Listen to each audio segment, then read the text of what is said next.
안녕하세요. 위클리 뮤지엄에 오신 걸 환영합니다. 오늘 만나볼 작품은 20세기를 대표하는 미국 사실주의 작가이자 프린트메이커였던 에드워드 호퍼의 작품입니다. 그의 작품들을 보면 도심 속 우리들의 모습을 거울처럼 보여줍니다. 바쁘게 살아가는 시간 속에서 잠시 하던 일을 멈추고 적막한 순간을 엿보는 듯한데요. 엿보는 듯한 이유는 우리의 시선을 의식하지 않는 인물들의 모습 때문이며 인물의 시선은 텅 빈 공간을 응시합니다. 그리고 그림 속 인물들과 대비되는 문명을 상징하는 수직선의 공간 구조와 가구들이 있습니다. 차갑고 빠르게 변화하는 문명과 자연의 일부인 인간의 모습이 한 공간에 있으니 이질적인 느낌과 제한성이 공존합니다. 당시 많은 예술가들이 유럽의 후기인상주의, 입체파, 야수파에 동요하고 있었습니다. 하지만 작품에서 풍겨지듯 호퍼의 성격은 조용하고 호화스러운 것을 싫어하는 실용적인 성격의 소유자였죠. 유럽 미술에 최대한으로 저항하며 자신의 스타일을 유지했습니다. 그의 초기 작품과 커리어가 끝날 때까지의 후기 작품의 차이가 그렇게 크지 않습니다. 호퍼의 작품이 외로워 보이는 이유는 그가 겪은 사회적 배경이 연유합니다. 미국은 제1차 세계대전 이후 1865년부터 1918년경 가장 선진적인 산업국가로 성장합니다.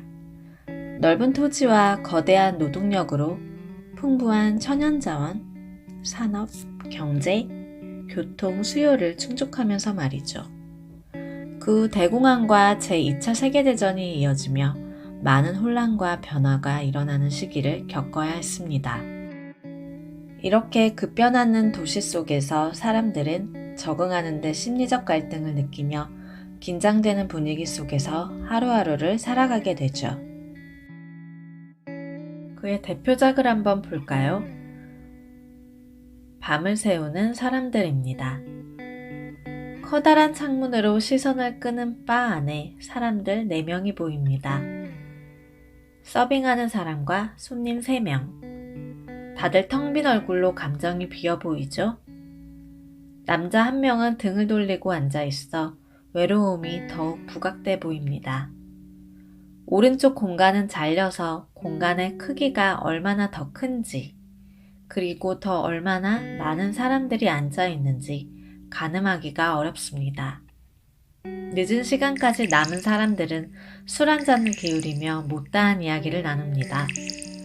바 공간만 불이 켜지고 나머지 상점들은 다 닫아 길거리는 어둡습니다. 뉴욕의 방이라는 작품 속에서는 조금 더 클로즈업된 남녀의 모습이 보입니다. 창문이 한쪽만 보이게 화면에서 완전히 배제되었습니다. 마치 이 방을 바라보는 우리가 움직이는 것 같지 않나요?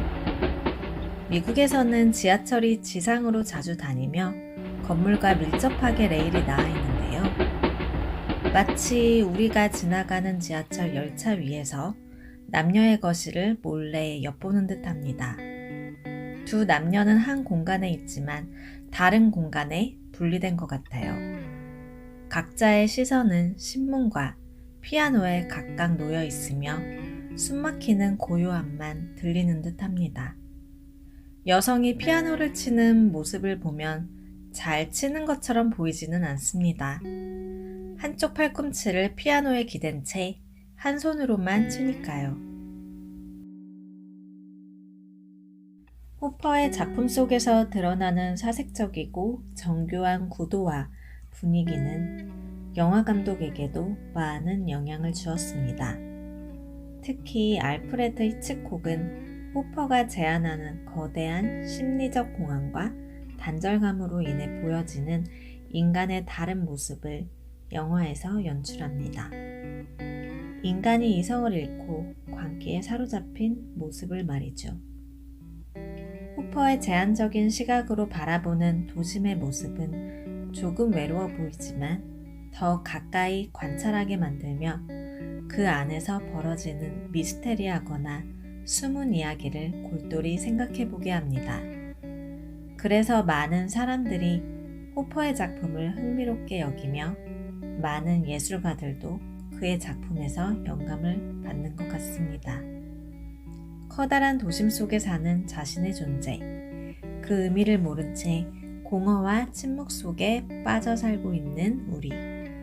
모든 것이 재빠르게 돌아가고 숨이 찰 때 호퍼의 눈으로 바라보는 우리의 모습을 보면 적막하지만 조용한 여유와 상상을 할 수 있는 여지를 주기에 자꾸만 찾게 되는 것 같습니다.